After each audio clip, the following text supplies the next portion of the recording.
One of my favorite tools is still the puppet tool that was introduced a couple of versions of After Effects ago. And it lives right here.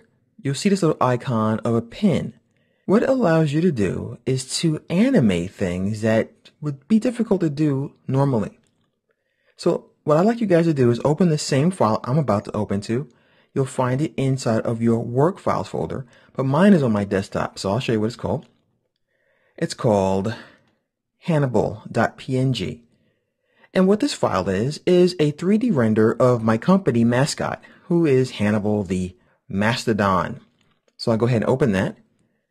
And once you have Hannibal open, simply click and drag it right here on this icon to make a comp. And as you can see, Hannibal's kind of tough. He's ready to fight. And he's got a cool earring. So what we're going to do is we're going to activate the pins by clicking on the pin icon right here one time. Once you have the icon, your cursor itself turns into a gigantic pin. Now the way it works, and let me go ahead and just magnify this as much as I can by minimizing the rest of the interface. The way it works is, it works like your own body. So the best way to describe it is, let's start with your shoulder. All right, let's choose the left shoulder. Imagine I took this tool and I put a pin in your left shoulder. I also put a pin in your elbow, a pin in your wrist, and a pin at the tip of your longest finger. Each pin gives me control over the rest of those parts, and they allow me to manipulate them while not manipulating everything else. Let me give you an example. Follow along with me and click one time on his trunk, all right?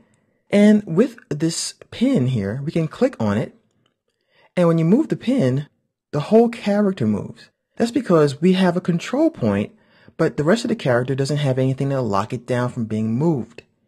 Now do the same thing and click on the middle part of his trunk like so, and click once again on this first pin. Notice that it rotates now, okay, and the trunk actually can be manipulated. I'll undo that by pressing Command or Control Z. Now we'll add some more pins. We'll put one right here. We'll put one right about here, here, and here, and also at the tip of each foot, and right on the tusks. We should have enough pins now to be able to move one pin and the rest of them stay still. Now this is not an exact science, so don't think that you're always going to put the pins in the same spot.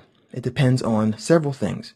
Whether the character is 3/4 view like this, whether the character is facing us completely straight on, whether it's at an angle, and so on. So let's go ahead once again, and with the same tool selected, click on the first pin, and notice that we can move his trunk now. And we have some deformation on this part and a little bit here as well. But the rest of the body stays still. So how in the world does this work? If you come up here, you see you have an icon here. This is Mesh. Click one time, and you'll see that the artwork has been created and turned into quads or little triangles here. These triangles are actually polygons like you'd find in a 3D application. And this mesh tells these pins what parts they control. So I can go ahead and click here, and the parts of the mesh that move are the ones between this pin and this pin. But this pin has no influence over the rest of the body. Likewise, I can grab this foot and see I can control the back foot and the ones nearest to it. Alright, so if you really want to lock the character down and have total rigid motion on certain parts, add more pins like so.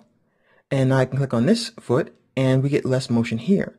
If I add one here, we get even less. So you can really lock down how you're going to animate your character based on how many pins you place. And as you notice, the forehead's moving a lot. So I can lock the forehead down a little bit. And now it doesn't move as much. You can also get rid of pins by clicking on a pin and hitting delete on your keyboard. I click on this one, delete, this one, delete. And that influence is then given to the pin closest to the point that you just got rid of. So now I can go ahead and move this hump, and a lot more of the body moves. So that is the basis of the pins. Let's go ahead and talk about more of how this tool works.